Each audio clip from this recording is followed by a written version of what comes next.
Y'all, they are finally doing it. The Season 3.5 devlog just dropped for Marvel Rivals, and they spent almost half of the video talking about the toxicity and how they plan to address it in Season 3.5, and I gotta say, I'm kinda liking what they're serving. So let's get into it, shall we? First, let's get into the smaller announcements, which is kind of crazy to even call them that because the quote-unquote small announcements are a sneak peek of Blade and info on a new map and a new mode for this season. Alright, so Blade. We didn't get too much information about his kit in this devlog, but I'm also expecting a full reveal trailer to come out later today, or well, actually this video will probably come out after that reveal trailer comes out because I'm currently making this video while I'm at work and I won't be able to edit it and post it until I get home tonight. So everything I say here is probably already going to be old news by this point. But anyways, Blade is going to be a mid to close range hero using both his sword and shotgun. He is also going to be able to quote unquote reduce the healing at just the right moment against his foes. So what I'm assuming this translates to in game is that he'll either utilize some type of bleed effect that reduces the amount of healing a target gets from strategists. This could be a meta changing ability depending on how his kit implements it and how much it uses this bleed feature. Our boy Gong Gong also talks a bit about his ultimate, saying he will be able to use Dracula's sword when the time is right to dash through enemies, leaving a deadly trail in his wake. And we actually get to see a quick shot of this in game as we see the tail end of his ultimate, where he's presumably just dashed through a group of enemies, causing all of them to take damage from a very anime looking 1,000 slashes type of attack. However, that's all just my speculation at this point because I haven't even seen the full reveal trailer at this point. So assuming his full reveal trailer has been uploaded by now, I expect to see a bunch of comments telling me this aged well or that I'm an idiot. Either way, drop them down below. Now after the Blade sneak peek, we get an update on the team up abilities.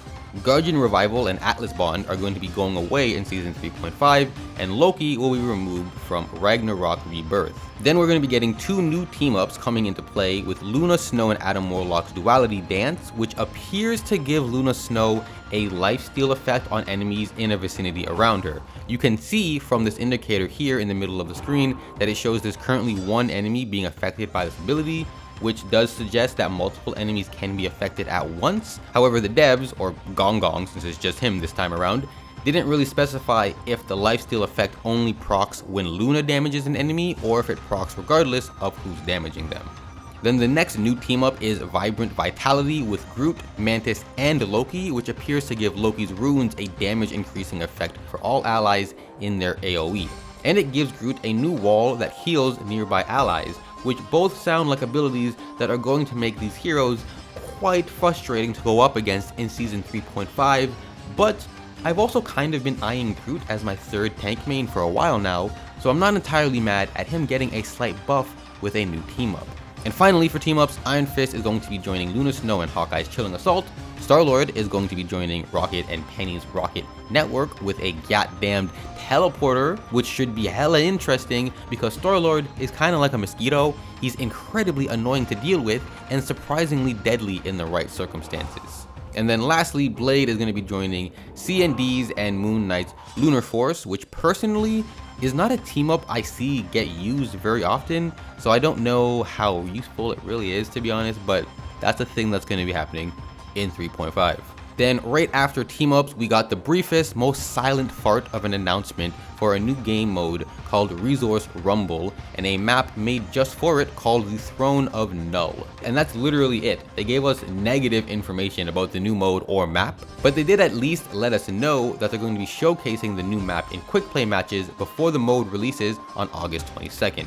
For the rest of the devlog, quite literally like 40 or 50% of the devlog, Gong Gong tells us how the devs are going to be working on improving the toxicity of the game for everyone, which to me stole the entire show because I don't think it's a hot take to say that this player base is a swamp of toxic sludge. So first things first, apparently since July 24th, all in-game voice chat has been screened by the system. So y'all better start talking nice cause Skynet is officially listening in on all of your games. Now he does add a minor caveat that there will be of course human review for these, so I'm assuming he means there's only going to be human reviews if someone reports a toxic in-game chat, because I doubt they're going to have a team of humans to review voice chat for every single match played in competitive. that'd just be impossible. After that, he announces that they're going to be adding custom filters to text chat, so now players can add their own censored words to a filtered list, and that popularly censored words among the player base may end up being added to the official censors of the game. Personally, this isn't a feature I see myself using, but I think it's a really good one, as people always find ways around the censors in-game, such as changing a single letter or using numbers or spaces to trick the in-game filters. Now, I have a pretty tough skin, but I know a lot of others don't, so I love this for the people who just want to game in peace without getting every slur in the book, and some of them not in the book. Now, at this point in the devlog, Gonggong says something that I think all of the toxic Avengers of this community need to hear from the man himself, so I'ma just let him say it. When our team is playing together, we regularly say, positivity will win this game. No matter what happens, we keep encouraging each other and often win in the end. United we stand, divided we fall. I truly believe that if we work together, we will all have a great time in Marvel Rivals. One more time for the people in the back, Gonggong. One more time, a little bit louder for them, because I don't think they heard you, brother. Now finally, the most exciting thing to me in this devlog was the announcement about match deserters and how they intend to penalize and deal with them in 3.5. Starting in 3.5, people who leave a competitive match early are going to receive longer bans from competitive play and larger point reductions, which is just mwah, chef's fucking kiss. Then, to sweeten things even more, the players who stay and complete the match are going to be given some extra points as compensation, which is just...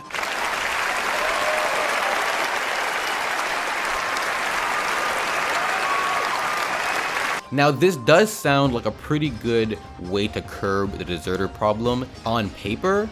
However, I'm not entirely sure how well the second part is going to work out, because if you lose a match, you obviously lose points. So does this now mean that when there's a team deserter, the losing team isn't going to lose any points, but instead gain a small amount, like say +5? And I kind of have concerns that this could be abused. Question mark? For example, let's say you know your team is about to lose, so someone on your team decides to bite the bullet and just leave the match before you guys can take the L. Now your team doesn't lose any points, and technically if no one reports the deserter, because why would they report them since the deserter just saved your team from a large point loss, then this could essentially become some type of exploit, right?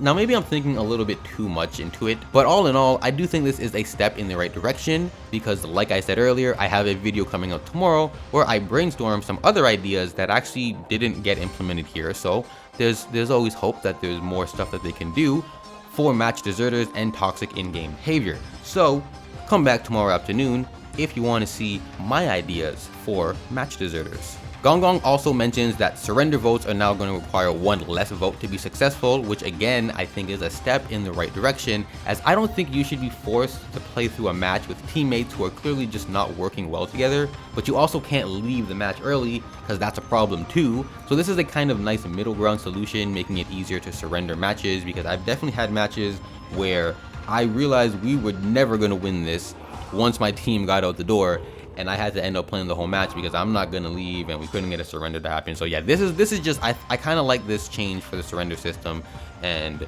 think that is also a step in the right direction. And then finally, the last thing Gonggong says about this whole situation is that if you get disconnected from a game due to legitimate reasons, such as a game crash or a network crash, they will be reviewing it and, quote, handle penalties fairly and speed up appeals for mistaken bans.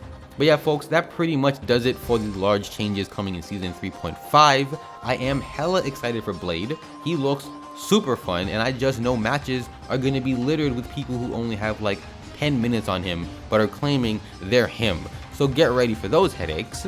The new game mode really has me interested in what it could be. Maybe it's like a tower defense of some kind where you have to gather resources to upgrade your team's towers. I don't know, that's kind of a weak guess, but I mean, they literally gave us nothing to go off of, so that's my off the top of my head thought of what it could be. And then of course, the changes to the ban system in regards to toxicity in the community, I absolutely love. I love that they're addressing it. I love that they're trying to actually find creative solutions for it.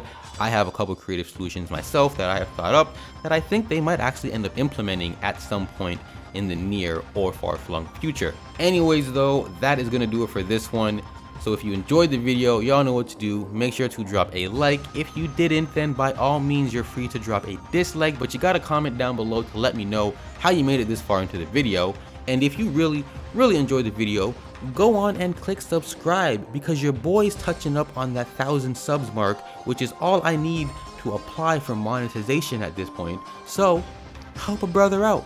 And until next time, I will catch y'all later.